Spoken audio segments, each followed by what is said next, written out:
हड्डियां तोड़ दी जाती हैं, और उसके बाद उस वायलेंस के बाद जो खबरें सामने आ रही होती हैं कि पैलेट गन्स तक का इस्तेमाल हुआ है,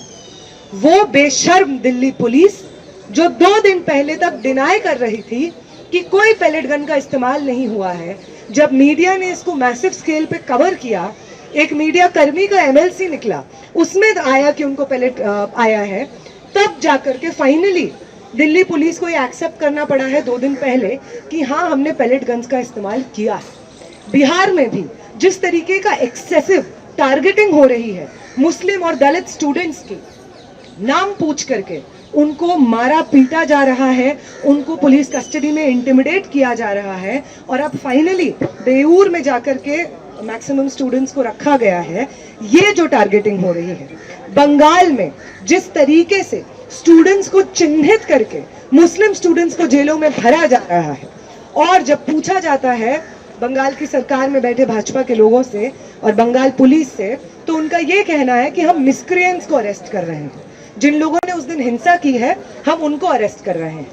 ग्राउंड पे जो हमारे साथी हैं और जो लॉयर्स हैं, उनका साफ सीधे तौर पे यही कहना है कि कोई मिसक्रिएंट को चिन्हित नहीं किया जा रहा है।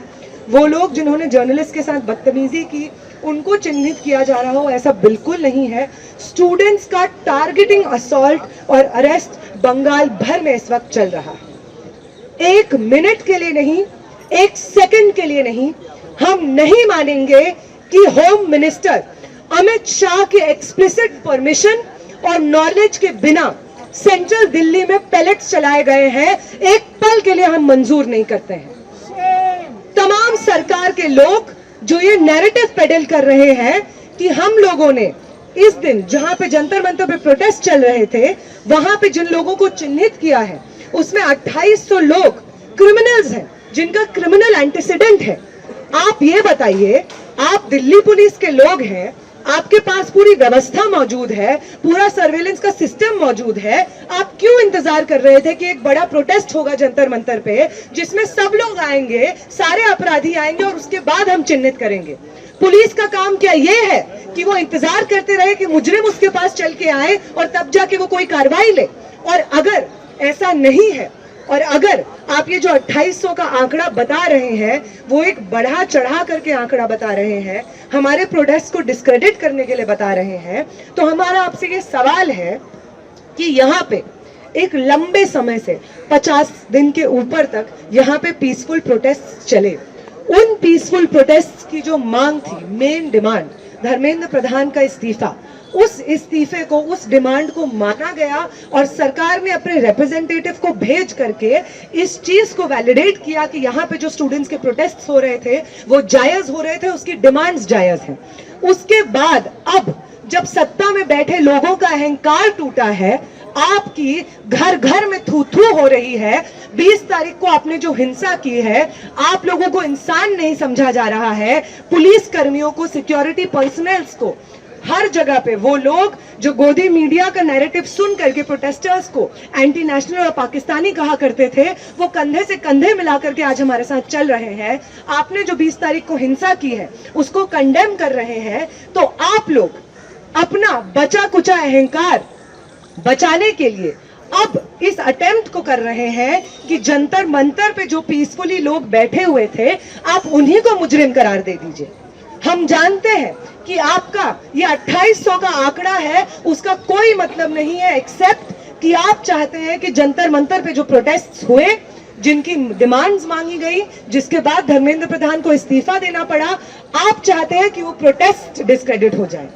आप चाहते हैं कि आपने जो दूसरा आश्वासन यहाँ पे दिया था कि किसी भी एनडीए शासित राज्य में, भाजपा शासित राज्य में किसी भी पेपर लीक के खिलाफ प्रोटेस्ट करने वाले प्रदर्शनकारी पे कोई मुकदमा दर्ज नहीं होगा और जितने भी अरेस्टेड लोग हैं उन लोगों को रिहा कर दिया जाएगा। आप देश भर में अलग अलग भाजपा शासित राज्यों में अपने इस दूसरे आश्वासन से पीछे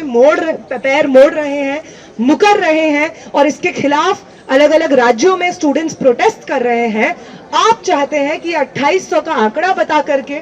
डिनाई करके कि आपने हिंसा नहीं की है, या लोअर लेवल के एम्प्लॉइज को, आप ऑफिशियल्स को बर्खास्त करके आप चाहते हैं कि हमारा ये जो प्रोटेस्ट है वो आप डिस्क्रेडिट कर दें, और आप अपने अश्योरेंसेस से जो इस वक्त पैर पीछे खींच रहे हैं, वो अश्योरेंसेस से आपको पैर पीछे खींचने का पूरा मौका मिले, और साथ साथ आप हमारे ऊपर अपने क्रैकडाउन को जस्टिफाई कर सकें।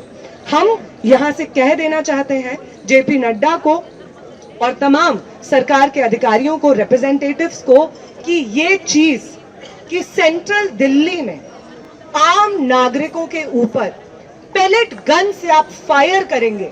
ये एक टेररिस्ट और क्रिमिनल स्टेट की निशानी है। किसी भी तरीके से ना दिल्ली में और ना देश भर के किसी भी राज्य में हम इस चीज को नॉर्मलाइज होने देंगे कि किसी भी प्रोटेस्ट को डिस्पर्स करने का एक वाजिब तरीका है पेलेट गन्स का इस्तेमाल, या जो सिवान में हुआ AK-47 का इस्तेमाल, ये किसी भी तरीके से हम आपको नॉर्मलाइज नहीं करने देंगे। हम मानते नहीं है कि होम मिनिस्टर के एक्सप्लिसिट परमिशन के बगैर इस तरीके के ऑर्डर्स RAF ने कैरी आउट किए, दिल्ली पुलिस ने कैरी आउट किए। अगर आपको ये चीज इस पूरे जंतर मंतर पे और देश भर में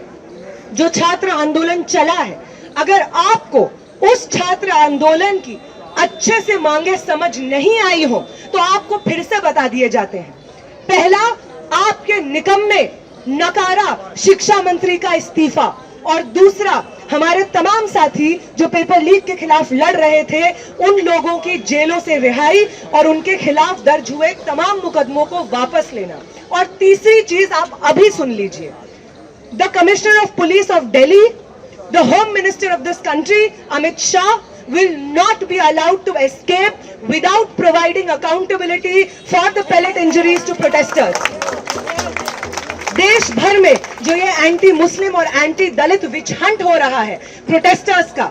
ये नहीं हो सकता है। देश दुनिया की ताजा खबरें और वीडियोस के लिए अभी डाउनलोड करें पत्रिका ऐप।